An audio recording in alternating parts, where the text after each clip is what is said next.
এবার আমরা BSc nursing ভর্তি পরীক্ষা 2021-22 সালে আসা বাংলা প্রশ্ন নিয়ে আলোচনা করব।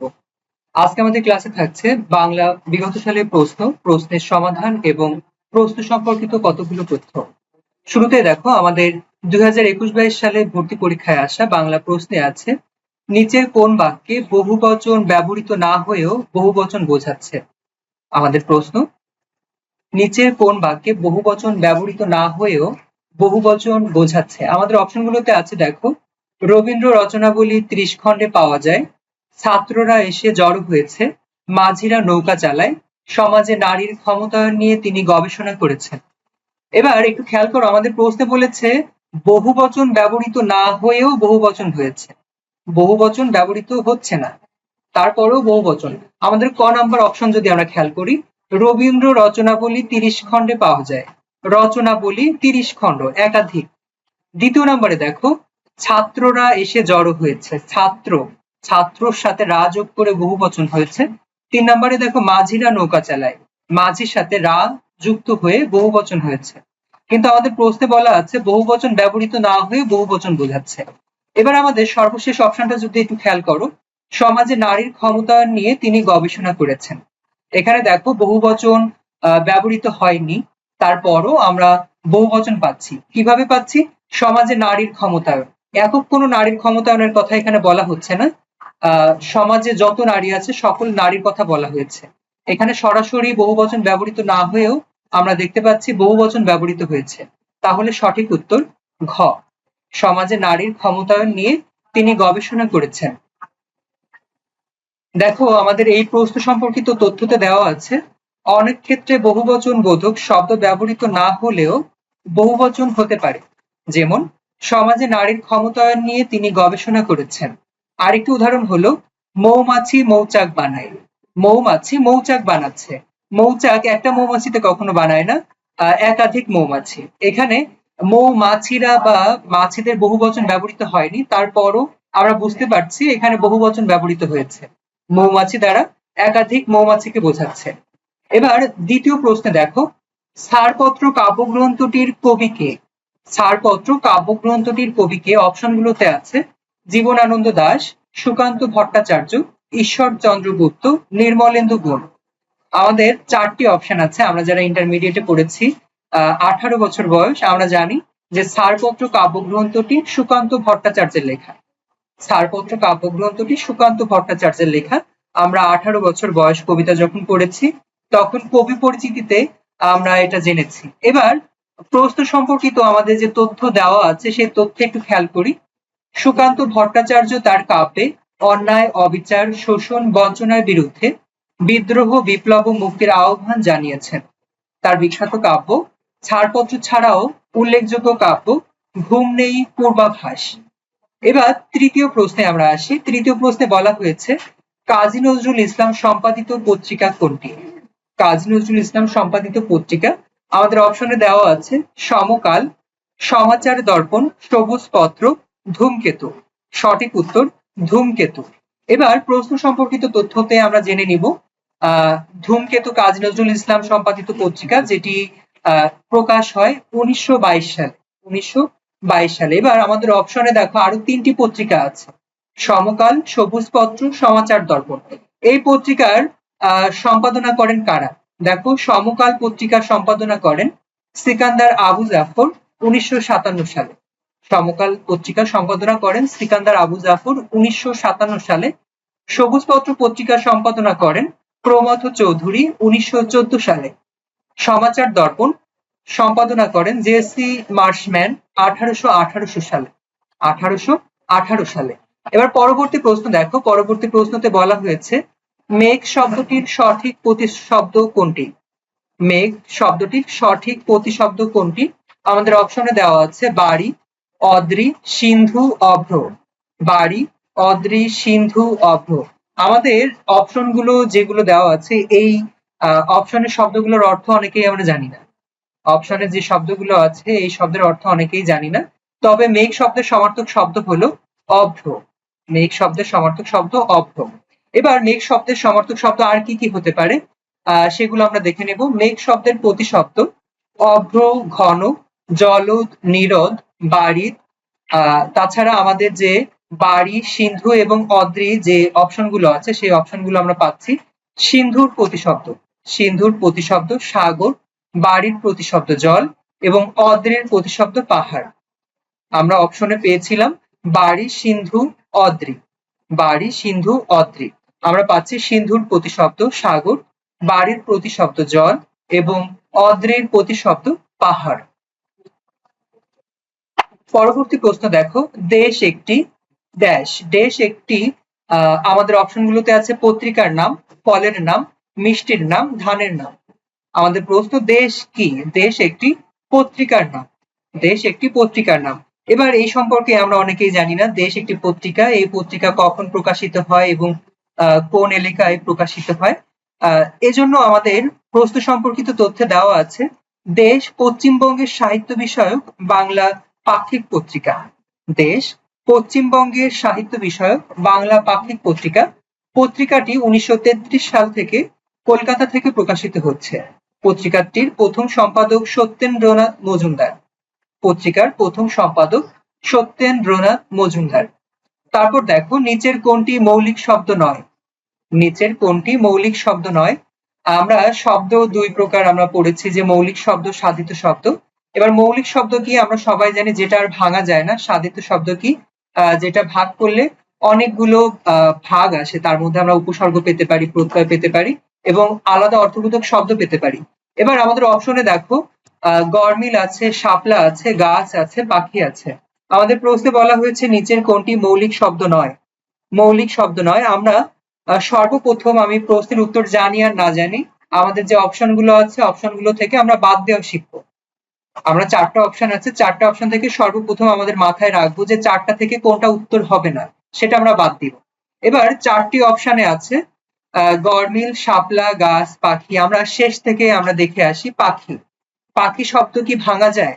পাখি শব্দ ভাঙলে কিছুই থাকে না, পাখি, কিছু আসে না। পা যদিও বা অর্থবোধক হয়, পা মানে আমাদের পা, কিন্তু খি, খি দ্বারা কোনো অর্থবোধক শব্দ আমরা পাচ্ছি না, সুতরাং এটি মৌলিক শব্দ। তারপরে দেখো শাপলা। শাপলা একটি ফুলের নাম, এটি আলাদাভাবে ভাঙা যাচ্ছে না। গাছও একটি মৌলিক শব্দ, যেটা আলাদা করে ভাঙা যায় না। আমাদের প্রশ্নে আছে নিচের কোনটি মৌলিক শব্দ নয়? অপশন ক তে দেখো গড়মিল। গড়মিল, গড়মিল শব্দের অর্থ হলো মিলের অভাব। গড়মিল শব্দের অর্থ মিলের অভাব। গড়, এটা উপসর্গ, মিলের সাথে উপসর্গ যুক্ত হয়েছে, মিলের সঙ্গে উপসর্গ যুক্ত হয়ে আমাদের এই শব্দটি পেলাম আমরা, গড়মিল। এবার প্রশ্ন সম্পর্কিত তথ্য আমরা একটু দেখে আসবো। দেখো, যেসব শব্দকে বিশ্লেষণ করলে তার মধ্যে এক বা একাধিক অর্থপূর্ণ অংশ থাকে সেগুলোকে সাধিত শব্দ বলে। যেসব শব্দকে বিশ্লেষণ করলে তার মধ্যে এক বা একাধিক অর্থপূর্ণ অংশ থাকে সেগুলোকে সাধিত শব্দ বলে। উপসর্গ বা প্রত্যয় যোগ করে অথবা সমাস প্রক্রিয়ায় সাধিত শব্দ তৈরি হয়। যেমন গড় যোগ মিল, গড়মিল। গড় হলো উপসর্গ, আমি তোমাদের শুরুতে যেটা বলেছি, আর গড় হলো একটি সাধিত শব্দও বটে। গড় সাধিত শব্দ। আর সাধিত শব্দ কাকে বলতেছি আমরা? যে সমস্ত শব্দ ভাঙলে আলাদা আলাদা অর্থ আমরা পাচ্ছি। যে সমস্ত একটা শব্দ আমি ভাঙতেছি, ভাঙলে আলাদা আলাদা যে ভাঙা শব্দ, সেই ভাঙা শব্দ দ্বারা আলাদা আলাদা অর্থ আমরা পাচ্ছি। যেমন এখানে পেয়েছি গড়মিল। গড়মিল শব্দের অর্থ মিলের অভাব, যেটি সমাস সাধিত শব্দ। তারপরে দেখো 7 নম্বর প্রশ্নে, তারা সাগরের তীরে ঝিনুক কুড়াতো, বাক্যটি কোন কালে? তারা সাগরের তীরে ঝিনুক কুড়াতো। এবার প্রশ্নটা যদি আমরা একটু খেয়াল করি, আমি মার্ক করে রাখলাম, তারা সাগরের তীরে ঝিনুক কুড়াতো। তারা সাগরের তীরে ঝিনুক কুড়াতো। কুড়াতো তার মানে কোনো এক কালে তারা কুড়াতো, এখন কুড়ায় না। আমরা ক্রিয়ার কাল বা টেন্স সম্পর্কে আমরা জেনেছি। টেন্স মূলত 3 প্রকার, বা বাংলায় ক্রিয়ার কাল 3 প্রকার, বর্তমান, অতীত, ভবিষ্যৎ। বর্তমান বলতে আমরা বুঝি যে বর্তমানে যা কিছু হচ্ছে, ভবিষ্যৎ হলো ভবিষ্যতে যা কিছু হবে, এবং অতীত হলো যা হয়ে গেছে। আমাদের প্রশ্নে দেখো, তারা সাগরের তীরে ঝিনুক কুড়াতো। কুড়াতো তার মানে একটা সময় কুড়াতো, এখন আর কুড়ায় না। বর্তমান সময় তারা কুড়াচ্ছে না বা কুড়ায় না, বা ভবিষ্যতের কথা এখানে বলা হয়নি, তাহলে এটা অতীত হবে। আমাদের দেখো অপশনগুলোতে আছে নিত্য অতীত, পুরাঘটিত বর্তমান, সাধারণ অতীত, ঘটমান অতীত। এবার যেহেতু বর্তমান হবে না, এই অপশনটা আমরা একেবারেই বাদ দিলাম। এই অপশনটা আমরা একেবারেই বাদ দিলাম। অতীত নিয়ে আমাদের অপশন আছে বাকি তিনটি। দেখো প্রথমে পাচ্ছি নিত্য অতীত, সাধারণ অতীত, ঘটমান অতীত। এবার সাধারণ অতীত কি এটা হচ্ছে? সাধারণ কালের কি বর্ণনা হচ্ছে অতীতে? সাধারণ না, এটা হচ্ছে না।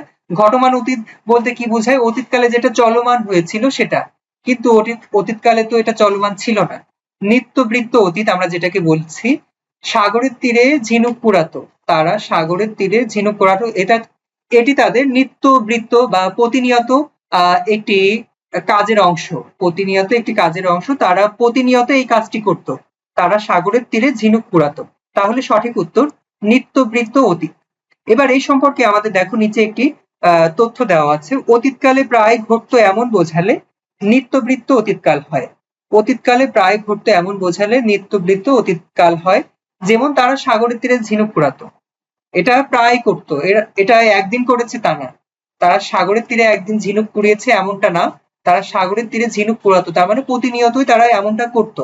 সুতরাং এটি নিত্যবৃত্ত অতীতকালের উদাহরণ। পরবর্তী প্রশ্ন দেখো, নিচের কোনটি সঠিক আবেগ? নিচের কোনটি সঠিক আবেগ? আমাদের অপশনগুলোতে দেখো আছে, প্রথমে আছে জাগ্গে, তারপরে আছে তারপর আছে বেশ, তারপর আছে আরে। আরে এবার আমাদের আবেগ বলতে কি বোঝায় সেটা আগে বুঝতে হবে। আবেগ আমরা ইন্টারমিডিয়েটে পড়েছি যে পদ প্রকরণের একটি অংশ। পদ কত প্রকার? পদ 8 প্রকার। তার মধ্যে আমরা পড়েছি আবেগ, যোজক, অনুসর্গ।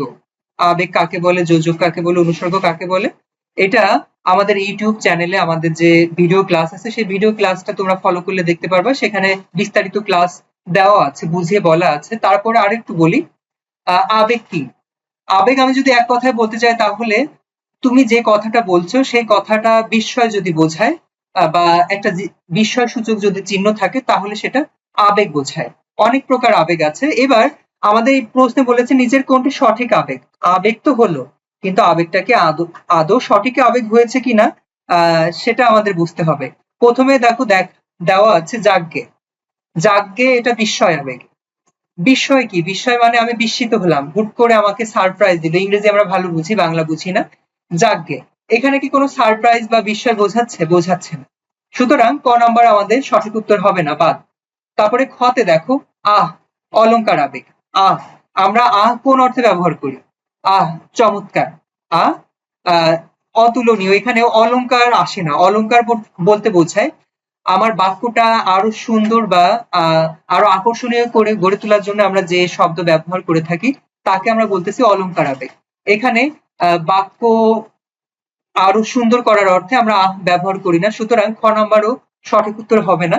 তারপরে দেখো, গতে আছে বেশ, সিদ্ধান্ত আবেগ, আর ঘতে আছে আরে, করুণা আবেগ। এবার আমি ঘতে আগে আসি, আরে। আরে এখানে করুণা আবেগ। করুণা কি? এটা আমরা বুঝি না, ইমোশনটা ভালো বুঝি।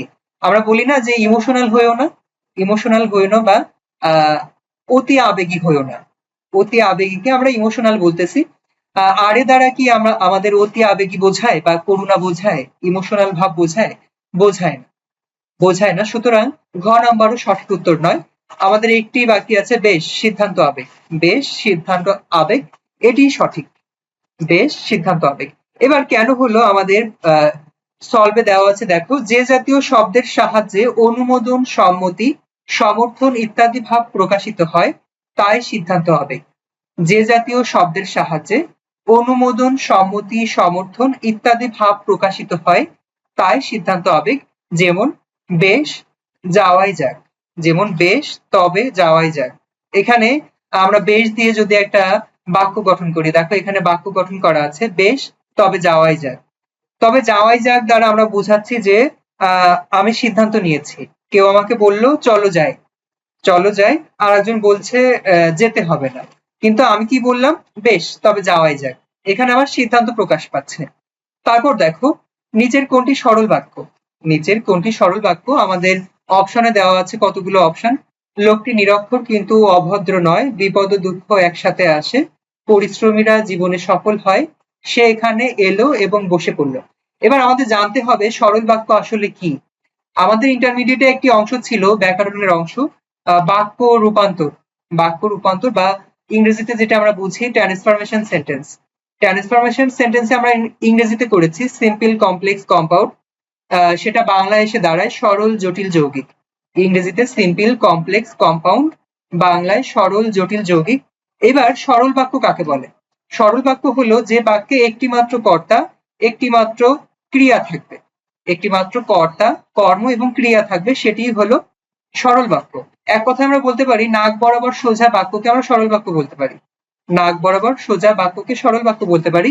এবার আমরা দেখি অপশনগুলোতে কি আছে। লোকটি নিরক্ষর কিন্তু অভদ্র নয়। দেখো আমরা এখানে এই বাক্যটা যদি আমরা একটু বিস্তারিত আলোচনা করি, লোকটি নিরক্ষর, এটা একটা অংশ প্রকাশ পেয়েছে, লোকটি নিরক্ষর তার মানে অশিক্ষিত। এবার কিন্তু দিয়ে আরেকটি ভাব প্রকাশ পেয়েছে, কিন্তু অভদ্র নয়, অভদ্র নয় কে? ওই লোকটি। তাহলে আমরা কি পাচ্ছি এখানে? একটি কর্ম বা একটি কর্তা পাচ্ছি না, আমরা দুইটি ক্লজ, আমরা ইংরেজি ভালো বুঝি, দুইটি ক্লজ, আলাদা আলাদা দুইটি অংশ আমরা পাচ্ছি। এখানে কিন্তু অব্যয়সূচক পদ যোগ হয়েছে, অব্যয়সূচক পদ, যেটাকে আমরা বলতেছি যৌগিক, যৌগিক বাক্য। আমরা সরল, জটিল, যৌগিক করেছি। প্রথম ক নাম্বার উত্তর হলো যৌগিক বাক্য। সুতরাং এটা আমাদের সঠিক উত্তর নয়, আমাদের কাছে চেয়েছে সরল বাক্য কোনটি। তারপর দেখো বিপদ ও দুঃখ একসাথে আসে, বিপদ ও দুঃখ একসাথে আসে, বিপদ ও দুঃখ একসাথে আসে, এটিও আমাদের সরল বাক্য হচ্ছে না, এটিও আমাদের সরল বাক্য হচ্ছে না, কারণ এখানে ও যোগ হয়েছে। এবার যৌগিক বাক্য, আমি বারবার বলছি যে যৌগিক বাক্য, যৌগিক বাক্য কাকে বলে?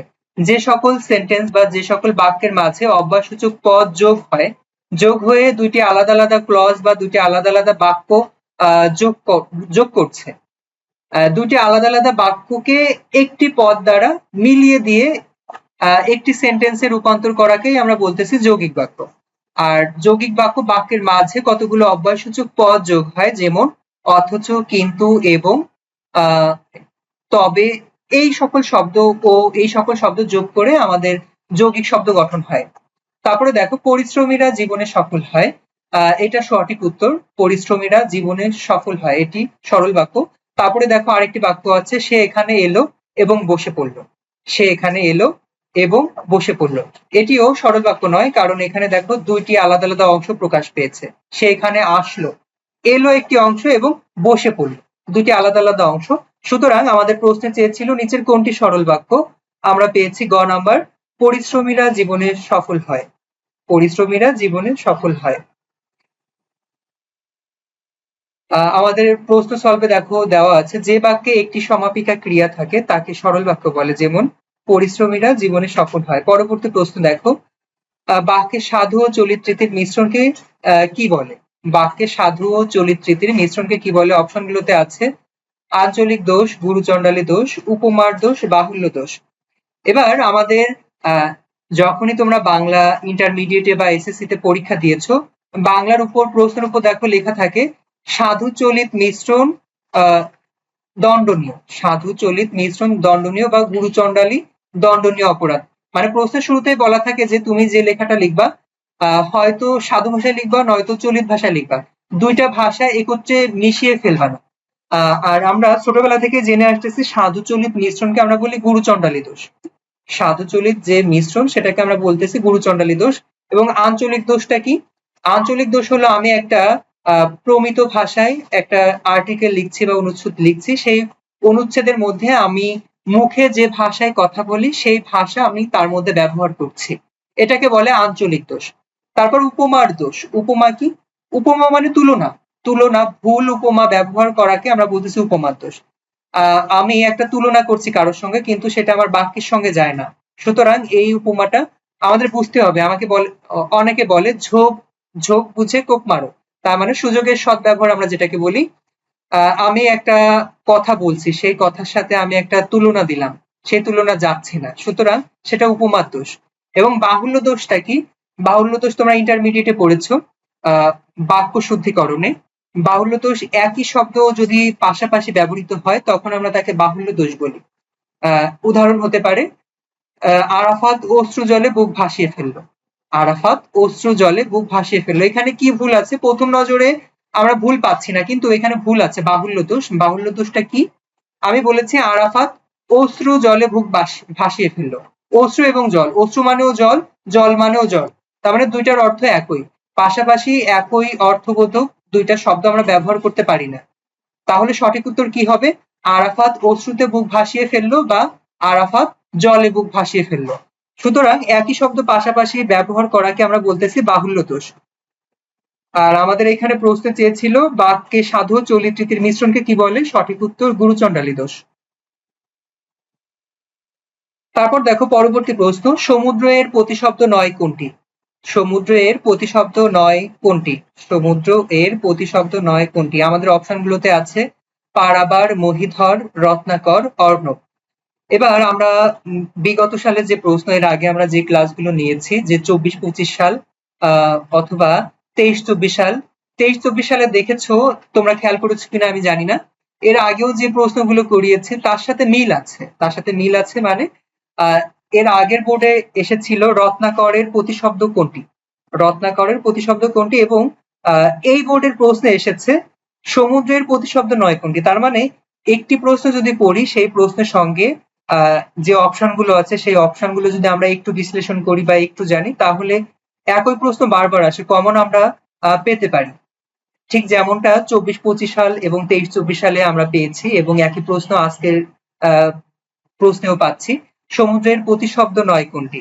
পারাবার, পারাবার সমুদ্র শব্দের প্রতিশব্দ, প্রতিশব্দ, এবং রত্নাকর সমুদ্র শব্দের প্রতিশব্দ, অর্ণব সমুদ্রের প্রতিশব্দ। তাহলে সমুদ্র শব্দের প্রতিশব্দ নয় কোনটি? অপশন খ মহিধর।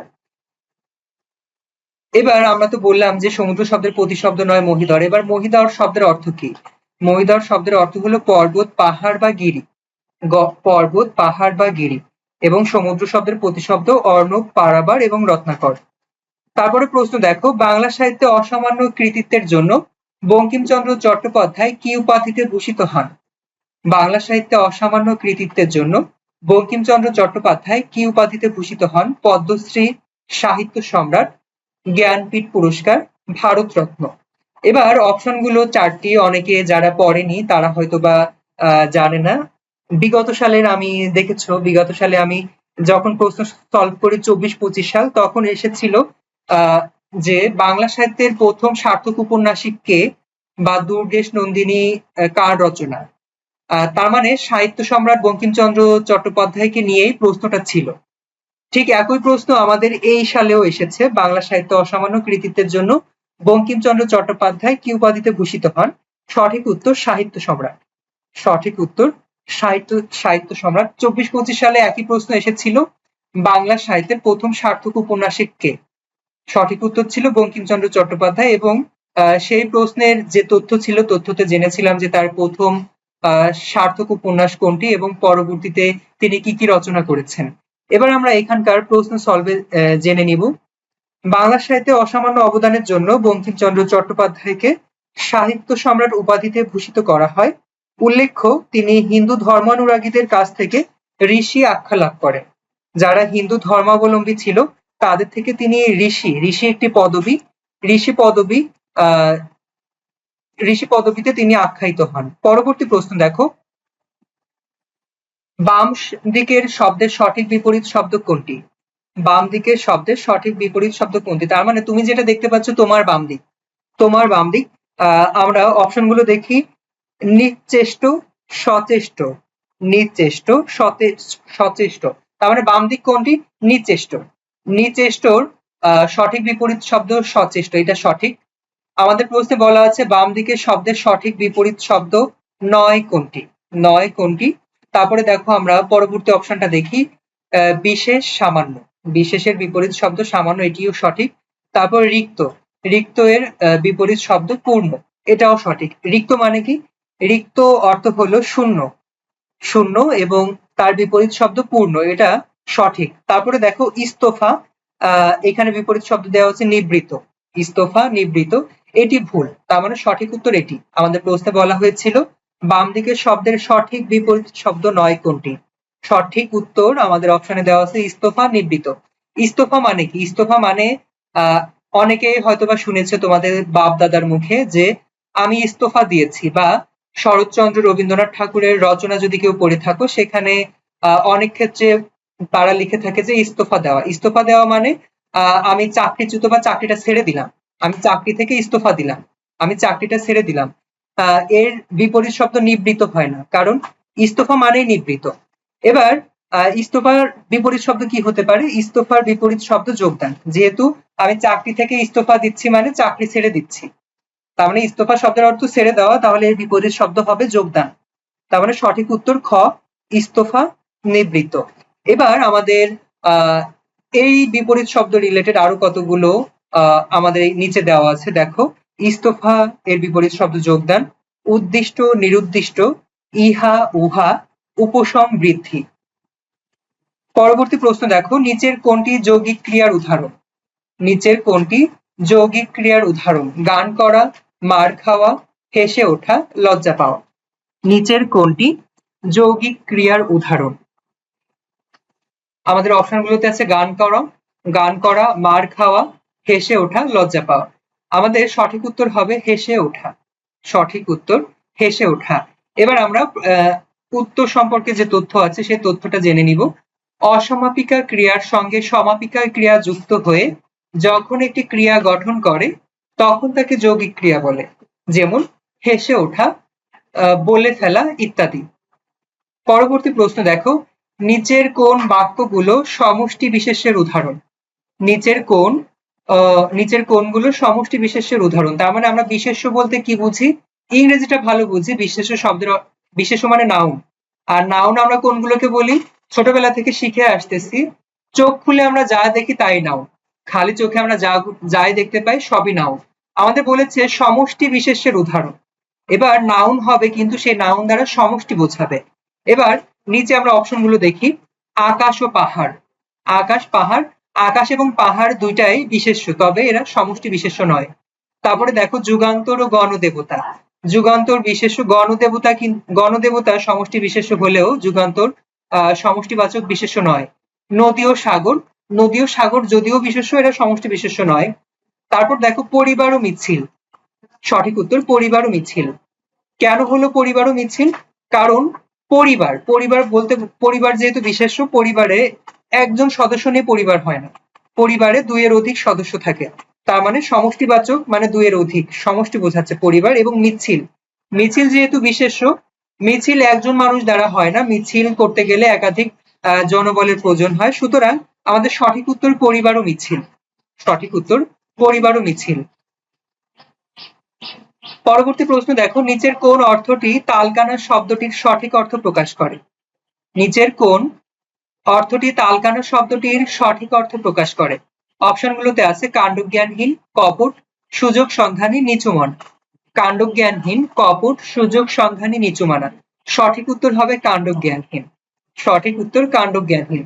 আমরা অনেক সময় অনেককে বলে থাকি, বন্ধু বান্ধবরা বলি, তুই আসলেই তালকানা, তুই আসলেই একটা তালকানা, মানে তুই আসলে একটা কাণ্ডজ্ঞানহীন ব্যক্তি।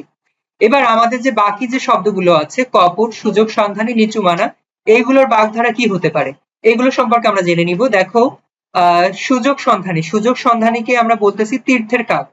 বাগধারা, তীর্থের কাক শব্দের অর্থ হলো সুযোগ সন্ধানী। তারপর আমাদের অপশনে ছিল কপট ব্যক্তি বা কপট। ভিজে বিড়ালকে আমরা বলি কপট।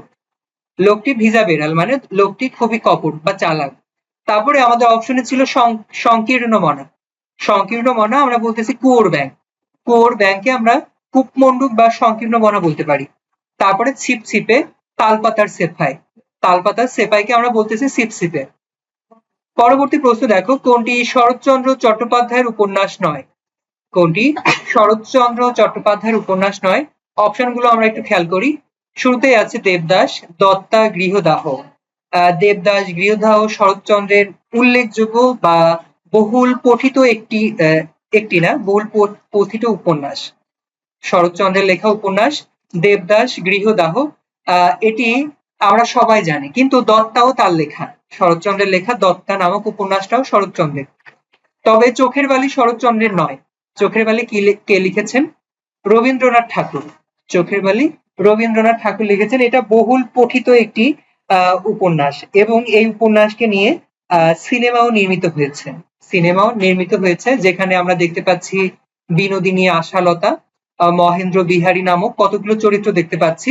ত্রিভুজ প্রেমের কাহিনী আবর্তিত হয়েছে চোখের বালিতে। আমাদের প্রশ্ন সলভ দেখো, আমাদের অতিরিক্ত তথ্য দেওয়া আছে। চোখের বালি উপন্যাসের রচয়িতা রবীন্দ্রনাথ ঠাকুর। দেবদাস, গৃহদাহ, দত্তা, উপন্যাসের রচয়িতা শরৎচন্দ্র চট্টোপাধ্যায়। পরবর্তী প্রশ্ন দেখো, জ্ঞাতিবদ বেদনা শব্দটির অর্থ কি? জ্ঞাতিবদ বেদনা শব্দটির অর্থ কি? আমি অপশনগুলোতে যাওয়ার আগে আমি তোমাদের এই শব্দটা সম্পর্কে একটু ধারণা দিই। জ্ঞাতিবদ বেদনা, আমি যদি শুধু জ্ঞাতি শব্দের অর্থ কি? জ্ঞাতি শব্দের অর্থ তোমার নিকট আত্মীয়। জ্ঞাতি মানে তোমার নিকট আত্মীয় বা তোমার পরিচিত কেউ। এবার বদ মানে কি? নিধন করা। নিধন করা বা আমরা বলি না বেদনা বিয়োগ, কেউ মারা গিয়েছে বা আহত হয়েছে তাকে আমরা বলতেছি বদ। এখানে বদ অর্থ সে নিহত হয়েছে। তার মানে জ্ঞাতিবদ মানে তোমার নিকট আত্মীয় পরলোক গমন করেছে বা মৃত্যুবরণ করেছেন, এবং বেদনা তার মানে এই পুরো শব্দের অর্থ দ্বারা বোঝায় যে আমার নিকট আত্মীয় মারা গিয়েছে, সেই নিকট আত্মীয় মারা যাওয়ার বেদনা। তাহলে জ্ঞাতিবদ বেদনা শব্দটির অর্থ নিচের কোনটি?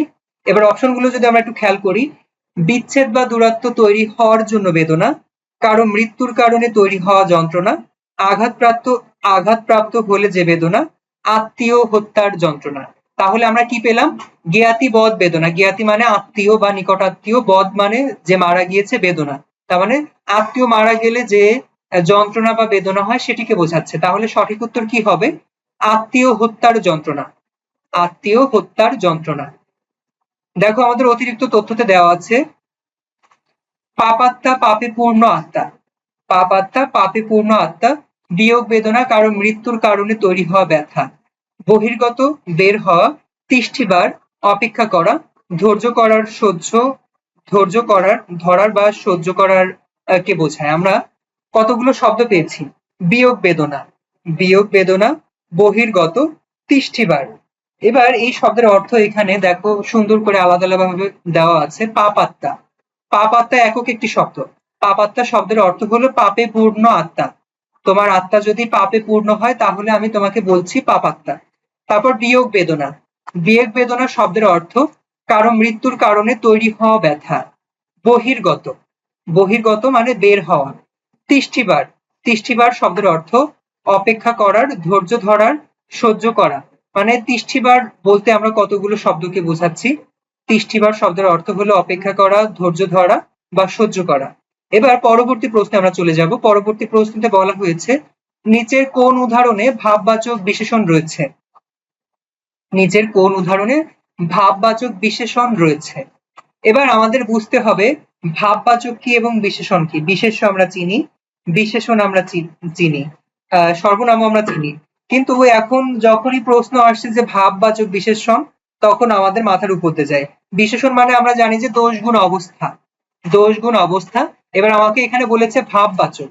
ভাববাচক মানে তোমাকে সরাসরি বলছে না, তোমার যে দোষ গুণ অবস্থা বোঝাচ্ছে সেটা সরাসরি না, কথার মাধ্যমে বুঝে নিতে হচ্ছে। আমরা যদি অপশনগুলো খেয়াল করি, প্রথমে দেওয়া আছে 1 টন রড। 1 টন রড, এখানে 1 টন, 1 টন রডের কথা বলছে, 1 টন। এখানে বিশেষণ ব্যবহৃত হয়েছে কিন্তু ভাববাচক বিশেষণ নয়। লোকটা বক ধার্মিক, লোকটা কেমন? লোকটা কেমন? ধার্মিক। লোকটা ধার্মিক, এখানে লোকটার গুণ প্রকাশ পেয়েছে, ধার্মিক। শুধু এখানে বিশেষণ প্রকাশ পেয়েছে, ভাববাচক বিশেষণ এখানে প্রকাশ পায়নি। পাথুরে মূর্তি, মূর্তিটির কেমন? মূর্তিটি পাথুরে। এখানে মূর্তির গুণ প্রকাশ পেয়েছে, মূর্তিটির রূপ, মূর্তিটির গুণ কি? মূর্তিটি হলো পাথুরে। এখানে শুধু বিশেষণ প্রকাশ পেয়েছে, ভাববাচক বিশেষণ প্রকাশ পায়নি। তারপরে দেখো, খুব সুন্দর ছবি। আমরা যদি শুধু সুন্দর ছবিটা বলি, সুন্দর ছবি, তাহলে ছবিকে আমরা বলতেছি সুন্দর, ছবিটি কি? সুন্দর। এখানে ছবির সৌন্দর্য প্রকাশ পাচ্ছে, তার মানে ছবির গুণ এটা। আর আমরা জানি বিশেষণ মানে দোষ গুণ অবস্থা প্রকাশ পাওয়া, ছবির গুণ প্রকাশ পাচ্ছে, ছবিটি কেমন? সুন্দর। এবার ছবিটিকে সুন্দর আমরা বললাম, এটাকে আরো বিশেষায়িত আমরা যখন করি তখন আমরা বলতেছি খুব সুন্দর ছবি। ইংরেজিতে যেটাকে আমরা বলি মডিফাই করা, ইংরেজিতে যেটাকে আমরা বলছি মডিফাই করা। আমরা তাহলে ভাববাচক বিশেষণকে কি বলতে পারি? যে বিশেষণকে মডিফাই করা হয়, যে বিশেষণকে মডিফাই বা বিশেষায়িত করছি সেটাকে আমরা বলতেছি ভাববাচক বিশেষণ। যেমন ছবিটি কেমন? ছবিটি সুন্দর। ছবিটি সুন্দর, এখানে ছবিটির গুণ প্রকাশ পেয়েছে, ছবিটি সুন্দর। কিন্তু আরো আমরা বিশেষায়িত করার ক্ষেত্রে ব্যবহার করছি খুব সুন্দর ছবি, খুব সুন্দর। এই খুবটাও অতিরিক্ত ব্যবহার করা হয়েছে, যেটাকে আমরা বলতেছি ভাববাচক বিশেষণ। এবার দেখো আমাদের অতিরিক্ত তথ্যতে দেওয়া আছে যেসব বিশেষণ বাক্যের অন্তর্গত অন্য বিশেষণকে বিশেষায়িত করে। যেসব বিশেষণ বাক্যের অন্তর্গত অন্য বিশেষণকে বিশেষায়িত করে সেসব বিশেষণকে ভাববাচক বিশেষণ বলে। যেমন খুব সুন্দর ছবি, এখানে খুব ভাববাচক বিশেষ্য। সহজ কথায় আমি যেটাকে বললাম যে বিশেষণকে বিশেষায়িত করা, বিশেষণকে মডিফাই করা। আমরা সহজে বুঝতে পারি যে ইংরেজি বললে বিশেষণকে যদি মডিফাই করা হয় তখন সেটা হয়ে যায় ভাববাচক বিশেষণ। পরবর্তীতে আমরা চলে যাব আমাদের শেষ প্রশ্ন। আমাদের নার্সিং ভর্তি পরীক্ষায় বাংলা থেকে 20টি প্রশ্ন আসে। আমাদের সর্বশেষ প্রশ্নতে দেওয়া আছে নিচের কোন শব্দটি উয়া প্রত্যয় যোগে গঠিত। নিচের কোন শব্দটি উয়া প্রত্যয় যোগে গঠিত। আমরা ইন্টারমিডিয়েটে যখন একাদশ দ্বাদশ শ্রেণীতে ছিলাম তখন আমরা কৃত প্রত্যয় তদ্ধিত প্রত্যয় পড়েছি। আমাদের ইউটিউব চ্যানেলেও আমাদের প্রত্যয়ের উপর ক্লাস দেওয়া আছে। আমাদের প্রশ্নে বলা আছে নিচের কোন শব্দটি উয়া প্রত্যয় যোগে গঠিত। প্রথমে আছে ঘরোয়া, ঘরোয়া ওয়া, তারপরে আছে দেখো লাগোয়া, লাগোয়া, তারপরে আছে বেহায়া, তারপরে আছে পড়ুয়া। এবার আমাদের এটা যদি ভাগ করি, এটা যদি ভাগ করি প্রত্যয়, প্রত্যয় গঠনের নিয়ম বা প্রত্যয় কিভাবে ব্যবহার করতে হয় এটার বিস্তারিত ক্লাস আমাদের ইউটিউব চ্যানেলে দেওয়া আছে। কৃত প্রত্যয় তদ্ধিত প্রত্যয় কিভাবে আমরা চিনতে পারি বিস্তারিত ভাবে আলোচনা করা আছে। তোমরা চাইলে আমাদের ইউটিউব চ্যানেল আমাদের ক্লাসগুলো ঘুরে আসতে পারো, তোমাদের সুবিধা হবে। এবার এখানে আমরা সঠিক উত্তর কোনটি পাচ্ছি, নিচের কোনটি উয়া প্রত্যয় যোগে গঠিত। সঠিক উত্তর পড়ুয়া। পড়ুয়া কেন?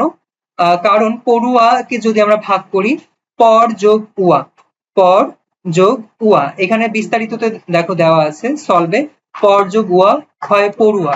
এটা হলো কৃত প্রত্যয়, কৃত প্রত্যয়। তারপরে আছে ঘর যোগ ওয়া, ঘর যোগ ওয়া। সুতরাং আমাদের প্রশ্নে বলেছিল উয়া যোগ করতে, কিন্তু ঘরোয়াতে আমরা পাচ্ছি ওয়া, ঘরোয়া। এটিও তদ্ধিত প্রত্যয়। তারপরে আছে লাগোয়া, লাগ যোগ ওয়া, এখানেও আমরা ওয়া পাচ্ছি, ওয়া পাচ্ছি না, লাগোয়া।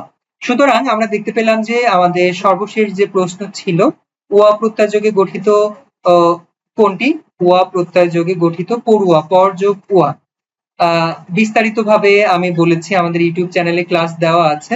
আজকের ক্লাস এই পর্যন্তই। এতক্ষণ সঙ্গে থাকার জন্য সকলকে আবারও ধন্যবাদ।